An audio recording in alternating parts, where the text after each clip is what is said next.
Wheaties presents Night Beat.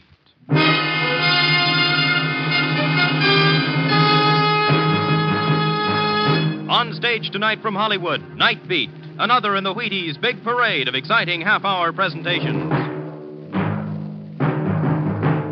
Night Beat.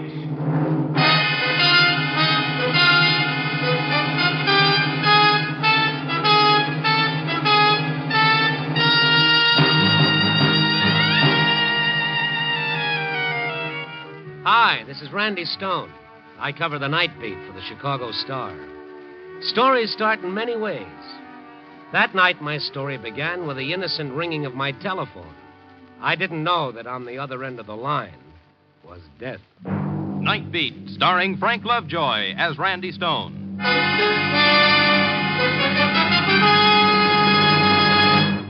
When you get up and stretch and find your way to the kitchen tomorrow, reach for the Wheaties. Lay spoon to whole wheat. Whole wheat that can help make a difference all morning long.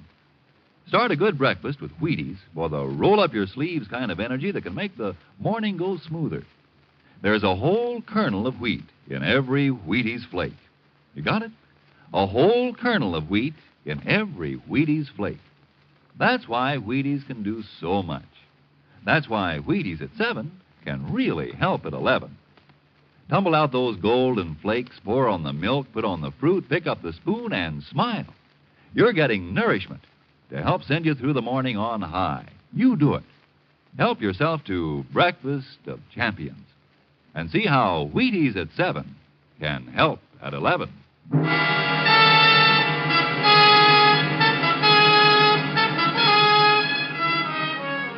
It was my night off. I locked the door, pulled down the window shades of my $6-a-week ivory tower, and took the cork from a bottle of, Mother Jones' soothing stomach syrup, and reached for, you should pardon the expression, a book. Oh, what the heck, a lot of people read books. School children, for instance. Tonight, some other poor sucker was walking the night beat, and as far as I was concerned, the whole world could take a walk. But as it turned out, the joke was on me. The world took a walk, all right. Right into my snug little ivory tower. It began modestly enough with the ringing of my telephone. Yeah? Randy, this is Matt Kummel. Where have you been? Oh, look, Mr. Editor, I'm on my own time. I called every redhead in town. I called every bar and grill. I called the police station, the county hospital, the morgue. Where have you been? Well, you found me, Matt, at home. Oh, that's great. That's great. You'll never guess who's looking for you. Okay, I'll never guess. Mr. De Stout's come to town. Edward De Stout, our distinguished publisher? That's right. Mm-hmm. And he wants to talk to you about that night beat stint of yours. What about it? Well, he's got some ideas. Maybe he wants to expand it into a column. He's only going to be in town until tonight, so he wants you to phone him right away. Hand over 23820. You got it? Yeah, what are we calling him this season? Father of the Waters, Star of Stars, or just plain Bill? Randy, call him right away. It sounded important. Okay. So long. Good evening, Mr. De Stout. Your humble servant, Mr. De Stout. Now drop dead, Mr. De Stout. Jerry's All Night Garage. Garage, is this, Andover 23820? No, this is 30829. You must have dialed wrong. Yeah, okay, I'm sorry. 2, 3, 8, 2, 0. Busy. Well, I'd have to try again in a couple of seconds, so I didn't even bother putting the receiver back on the hook. And from that little thing, it all began. I started thinking, isn't it funny how by just missing one number on the dial, instead of getting a millionaire publisher with ulcers, I got Jerry's All Night Garage? What would have happened if I dialed 7 instead of 9? Then who would have answered the phone? It was a strange thought. Through this little dial, the whole city was at my fingertips. I remembered reading somewhere that there were 6 million telephone combinations on one dial. Then on the spur of the moment, I did a dumb thing. I spun the dial 7 times in rapid succession without even looking at the numbers. And the phone started ringing. I had a connection. Where was it ringing? Who had destiny chosen to get my call?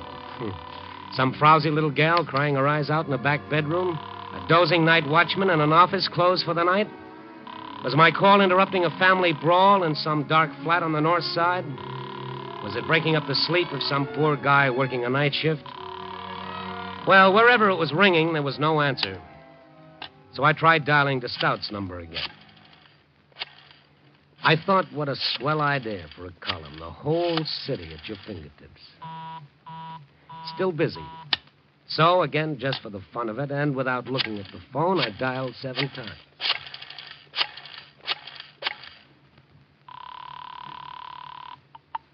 Fred, listen, darling, don't hang up again.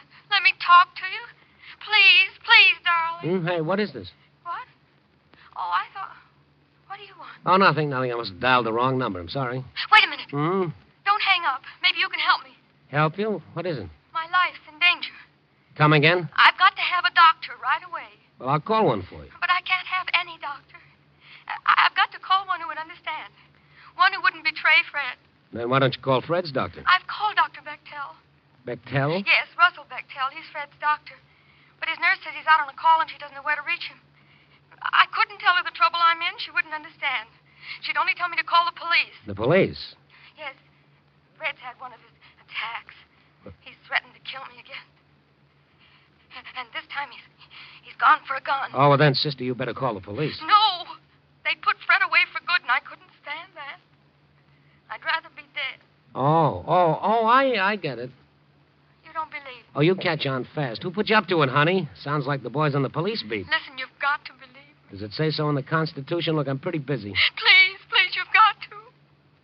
You've just got to. You've got to. Wait a minute. How could this be a gag? You didn't call me. I called you. I swear I'm telling you the truth. You've just got to believe me. It's my only chance. Keep talking. Look, I don't know who you are or how you happen to call this number, but if you don't help me, I'm finished. All Fred needs is a doctor, one we can depend on. Fred's been sick for a long time. When he gets these spells, he temporarily goes out of his mind. And Dr. Bechtel can always snap him out of it. Well, we'll call him. But I told you I can't reach Dr. Bechtel. Well... Oh, you must believe me. And you've got to promise not to call the police. What are you talking about? If your life's really in danger, of course I'll call the police. All right, then just forget the whole thing. Goodbye. Wait a minute. Don't hang up. Just give me a chance to catch my breath, will you? Now, let me see. Yes? Well, okay, you sound like a good kid. Maybe I can get you to a doctor. My doctor, Lawrence Blair. Will he do as I say? Yeah, but I better be able to tell him a few things about this, or he'll just tell me to go to bed with an ice bag and a couple of aspirins. Now, just who is this guy, Fred? He's my husband, Fred Schwery. He threatened to kill you? Yes, as soon as he returns. Why don't you get out of the house before he returns? I'm not in my house. Oh? We were out driving when he got this spell. Oh, it was terrible. Terrible. All right. Now, try to relax. Now, tell me about it. We started accusing me of not loving him anymore. And he threatened me like a madman. Yeah? And then he drove me to the studio and locked me in. Said he was going for a gun to kill me. Where is his studio? I'm not sure. I didn't watch closely. I was pleading with him all that time. Oh, fine. That makes it dandy. I never knew about the studio. He's a commercial artist, and I guess he came here to work. See, we've only been married for 3 months. Well, aren't there any windows you can break through and get out? No, it's on the 8th floor. Well, what about the fire escape? It's at the end of the building. I pounded on the door and tried to get help, but no one's come. We haven't lived in this city very long. I've called a few friends we know, but no one's home. I don't know what to do. Now, look, there's no time for that. I'm going to get my doctor over to you. I got to know where you are. Now, you go and look out the window for any identifying landmarks that would help us find you. All right. But please don't hang No, up. I won't hang up. Now, go on. Step on it. While I waited for her to return, I opened my collar and I loosened my tie. What had I gotten into? Me? Nothing. But what about that poor kid? Why wasn't she back on that phone? Where was she? Come on, lady. Where was she? And then she was back. Hello? Yeah. Oh, I was so afraid you'd hung up. Well, now do you have any idea where you are? Well, there's a big warehouse directly across from this building. Yeah. And about a block east of here, I can see a radio tower. But I can't quite make up the name on it. A radio tower. What else? Well, there's just the usual apartment buildings along the street. But on the corner, there's a large supermarket. A supermarket? Anything else? Yes, there's a park a few blocks away. Looks like Lincoln Park. And the building you're in now, can you tell me anything about it? It's white brick. And there are 2 more floors above this one. All right, okay, we'll be able to find you. I'll call my doctor right away. He knows the city better than the guys who built it. He'll find you. And I'm going to stay right here at this phone. If anything goes wrong, I want you to call me right away. You understand? Yes, I will. My number is Butterfield 13003. Have you got that? Butterfield 13003. That's right. But remember now, I'm depending on you not to call the police. Yeah. Mm-hmm. Because if you do, I'll deny everything. Maybe that sounds crazy, but you don't know how much I love Fred. How wonderful he is to me when he's well. Yeah, well, kid, nothing sounds crazy to me anymore. I'm even ready for that thing about the storks. Now, don't forget to call me right back if you need me. I'll call my doctor right away. All right.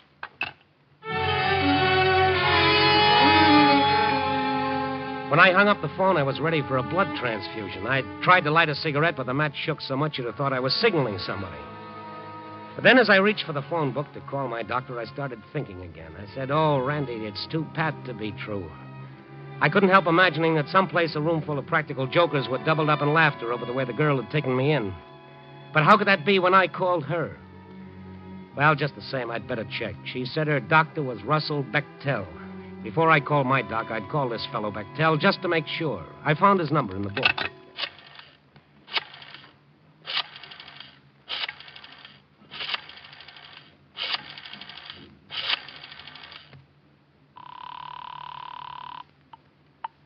Edgewater 66989. Dr. Bechtel's office? Yes.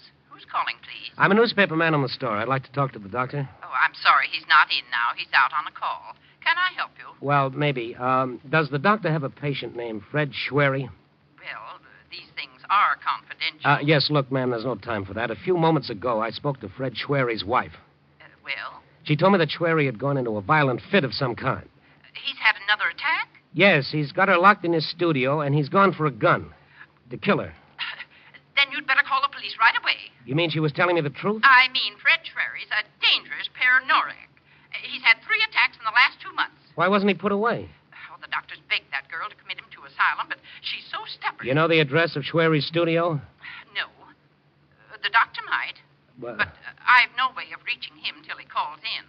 Our records show only Mr. Schwery's home address. All right, thank you. Will you please call me back if you reach the doctor? My number is Butterfield 13003. But yes, of course, but what are you going to do? Well, I don't know. She wants me to get my own doctor out there. She gave me enough landmarks to find the place. Then you'd better hurry, because if Schwery's had another one of his attacks, and he gets to that girl with a gun, you'll never find her alive. Yes, I know. Goodbye, thank you. So, the poor kid had been telling me the truth. I know I ought to call the police, but I remembered her saying that if I did, she'd deny ever talking to me. Yes, and maybe she was stubborn like the nurse said, but she was also a mighty brave kid.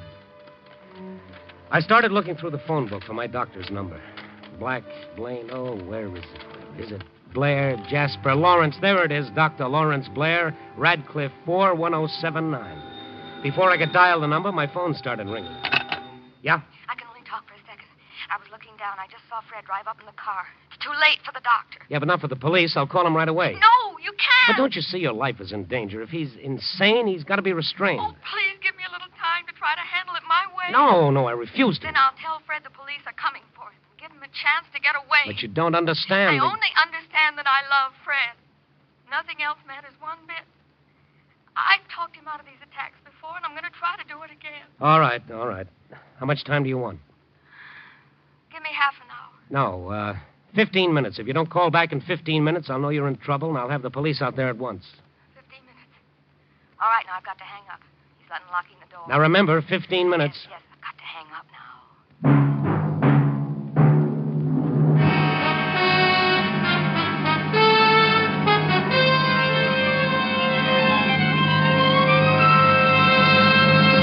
General Mills is bringing you Night Beat, starring Frank Lovejoy as Randy Stone. Salesmen can sell better, farmers can farm better, housewives can housewife better on a better breakfast. Sure, and sure as you start with Wheaties, you're going to have a good start to a better breakfast. Yup, whatever you do, whatever your job, do it better, smoother, easier with Wheaties to help. Because there's a whole kernel of wheat for every Wheaties flake. And what a difference that can make. Whole wheat protein for vigor and stamina. Whole wheat vitamins and minerals for vitality. Naturally, it makes a difference. Naturally, you should feel a bright and pleasing difference in your morning with whole wheat Wheaties tucked inside. Have some and see. You'll enjoy yourself, too. They're good to get up to, these golden flakes. Crisp, you know, not sweet. Fill those breakfast bowls with Wheaties, pour on the milk, put on the fruit, and eat happy. Yes, eat happy and work happy. It's likely to be a brighter morning when you've had your Wheaties. Thousands of people think so, too. Get up and go, folks, people with things to do and places to go. They're getting breakfast of champions in the morning. Are you? Get yours. Starting tomorrow, see how Wheaties at 7 can help at 11. Wheaties, breakfast of champions. And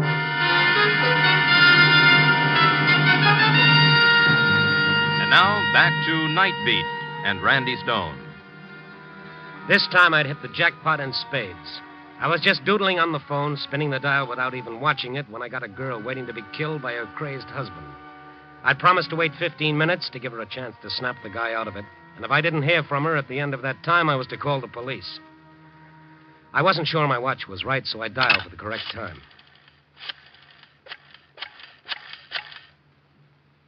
At the tone, the time will be 6:05. My watch was a couple of minutes slow. I reset it exactly. 6:05. Okay, if I didn't hear from her by 6:20, I'd call the police. Her husband was with her now. I could close my eyes and see that madman threatening her life in that studio. I felt my stomach cramp up like a troop of Boy Scouts were practicing their nuts. Why had I promised to wait? Maybe this was her. I felt tiny chills race up and down my fingers as I reached for the phone. Yeah? I want to speak to Margie. Huh? Tell her it's Hal. Go on, call her the phone, you hear me? Look, pal, you've got the wrong number. So long. Wait a minute, just wait a minute. Look, will you hang up? Don't give me none of your lip, mister. Just call Margie to the phone. I'm expecting an important call. Hang up. Yeah, well, let me tell... Dope. Oh, what time was it? 6:07. I took the watch off my wrist and set it on the telephone table under the lamp so I could see it easily. I watched the tiny hands circling so slow. 6:08. What was happening in that studio? This might be her. Yeah? This is a nationwide radio survey. What's that? Are you listening to your radio? Will you please hang up? I'm expecting an important call. Oh, I'm sorry to have bothered you, sir. Thank you. What if she'd call when someone else was on the phone? I had to keep the line clear.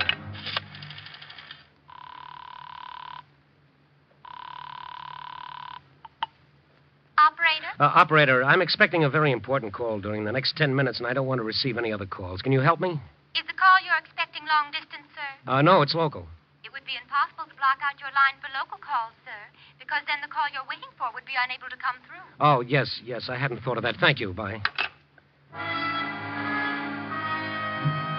6:09. Had only 1 minute gone by. I could feel my nerves tightening up like someone was turning a screw. She should be calling soon. What was happening to her? Miss Schwery?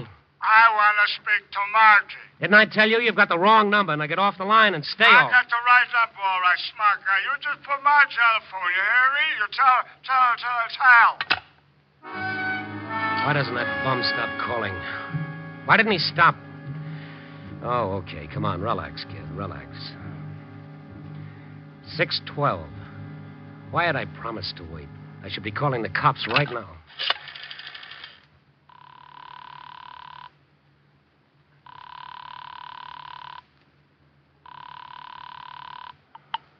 Operator? What do I dial for the police department? You dialed 211, sir. Or I can connect you. No, not yet. I was just wondering about it. Thank you. I promised her I'd wait. Maybe she could control the guy, but why wasn't she calling? 6:13. Time was passing so slow. Oh, if that's that drunk again. Who is it? Stone, what are you trying to do to me? Get me fired? Oh, Matt, it's you. Yeah, your boss and editor. Who are you expecting? Truth or consequences? Look, Matt, hang up, will you? I'm waiting for a call. Waiting for a call? Yeah. What's wrong with you, Randy? Didn't I tell you to call Mr. DeStout? He's waiting for your call, you crazy loon, and you know how our honored publisher likes to be kept waiting. Yeah, I haven't time to explain, Matt. Don't explain anything. Get on that phone and call Andover 23820. Now, that's an order. He just called and tore into me. He asked me if he was expected to phone you. He's pouting up there, Randy, feeling abused. then you know what happens when Mr. DeStout feels abused. Yes, all right. Hang up, Matt. You'll call him. Yes, right away. Hang up. Okay, and after you talk to him, call me back. Yeah. I looked at my watch, 6:17. There was just 3 minutes left to get her call. I couldn't phone to Stout now. What if she should phone when I was talking to someone else? What if she had only that one chance and all she got was a busy signal? No, I couldn't call now. Hello. Hello? Is this the Stone residence? Yes. What do you want? I'd like to speak to Mrs. Stone, if you don't mind. There isn't any Mrs. Stone. Look, I'm very busy. No, Mrs. Stone? Well, I'll just have to talk to you then, won't I? Yes, but some other time. I beg your pardon. I'm very busy now. Oh, this won't take but a tiny moment, and I have so many calls to make. Look, madam. I've been appointed by our local committee to call you about the coming election, to ask you to cooperate with us in our drive to register all voters regardless of party. Madam, I'm not old enough to vote.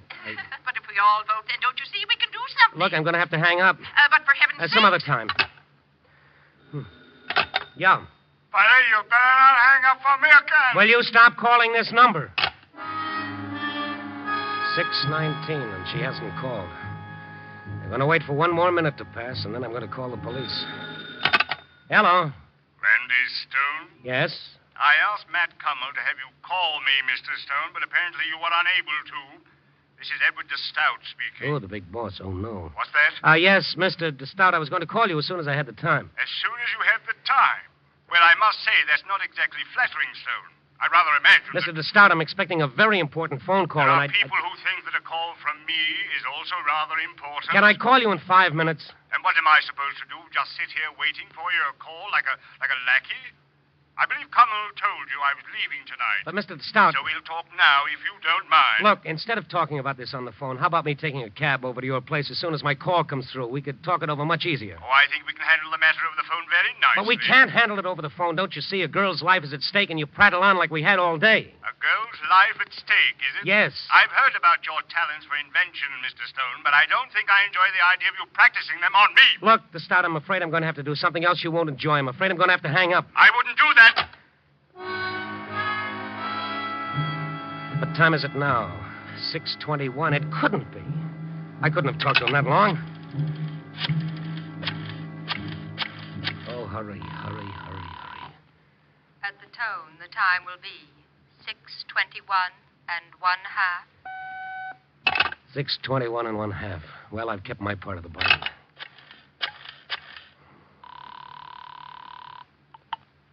Police Department, Sergeant Harris speaking. Oh, Harris, this is Randy Stone. Listen to me closely. We don't have any time to lose. What's up, kid? You better send out an all-points alarm on this. It's got to be fast. Hey, slow down. I can't understand you. Look, a while ago I spoke to a girl on the phone. She told me her life was in danger. She was locked in a studio and her husband was coming there to kill her. Easy now, easy. I gotta write this down. You got to move fast, and we're not going to make it. Go on. This husband of hers, he's insane. He became violent. How long ago did you talk to this dame? 15 minutes ago. Why don't you call us right away? I'll tell you all about it later. We got to get to her. Okay. What's the address of this studio? I don't know her address. It's the first time I ever spoke to her. Hey, Stone, you've been drinking. No, I'm telling you the truth. So how are we supposed to find her? Well, she gave me a landmark she saw from her window. She gave me enough so you guys can get right to her. All right. What are they? All right, now let me see. She said her window looks right out on the blank walls of a warehouse. Whose warehouse? Well, she didn't say. Oh, that's a big help.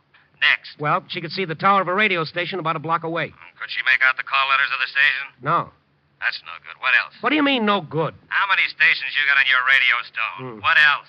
Well, there's a supermarket down the street, a big supermarket. Supermarkets are all over the place. Yeah, but this one's near Lincoln Park. What does that mean? The whole north side's near Lincoln Park. What else? Nothing else. You add all those things up, it's got to lead you somewhere. Yeah, we could find her all right in 3 or 4 hours. But that's no good. The fact she hasn't called back means she's in trouble. If you don't get there right away, it'll be too late.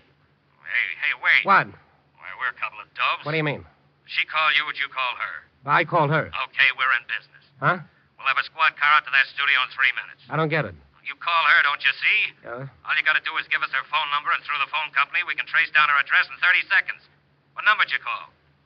What number did I call? Come on, Stone, come on. We've got to move. But I don't know what number I called. I didn't even look at the dial. Come on, Stone, speak up. What number did you call? I don't know what number I called. You don't know? Don't you understand? I don't know. I'll never know. What? I was doodling with the phone, and she answered. Oh, well, I guess we'll just have to try to find her with the information you gave us. It's going to take a long time, but there's nothing else we can do, huh, Stone? Well, it's 6 million combinations on a dial. No, there's nothing else we can do.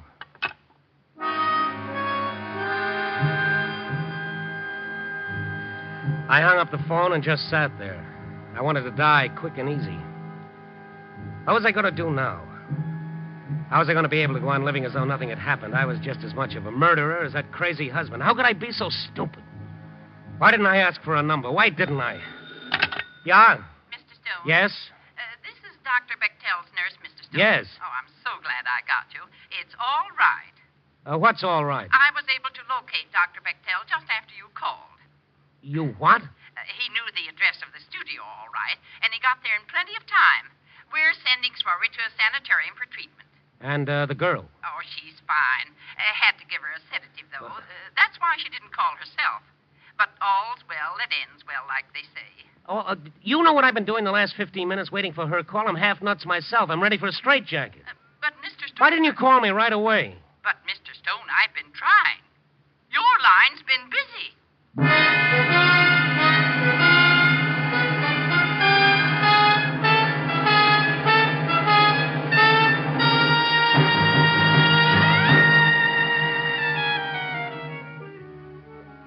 Yep, that's what's called learning a lesson the hard way.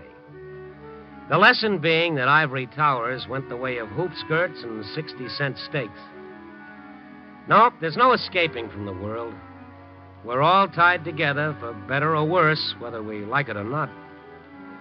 And no matter how well you lock your windows and bar your door, the dreams and the fears and the hopes of all your fellow men are still no farther away than your fingertips. Oh, no, I won't answer it. No, I can't. Oh, well, what's the use? Yeah? Listen, I want to speak to Margie. Oh, shut up. Oh, you know something? Next month I may decide not to pay my phone bill. Copy... Oh, no, what am I doing?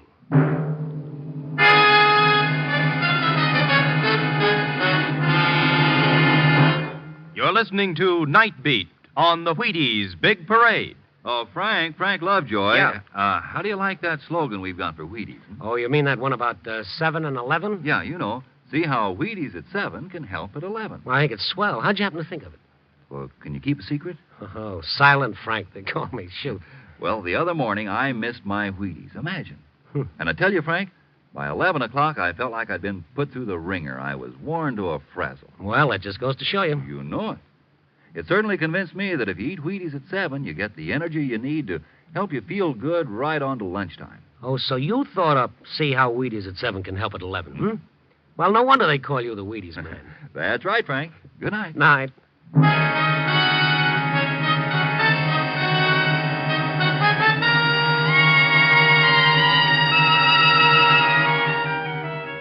Night Beat, starring Frank Lovejoy, is produced and directed by Warren Lewis and written by Larry Marcus with music by Frank Worth. The part of the girl was played by Lorene Tuttle.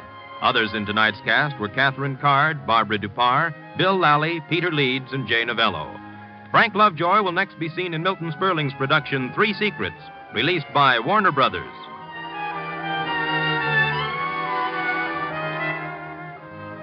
Listen next week and every week as Randy Stone searches through the city for the strange stories waiting for him in the darkness. And this is the Wheaties man, Frank Martin, inviting you to listen also Tuesday, that's tomorrow night, to the Penny Singleton Show on the Wheaties Big Parade.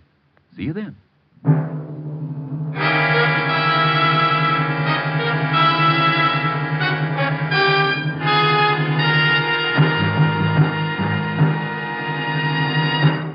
Night Beat came to you from Hollywood.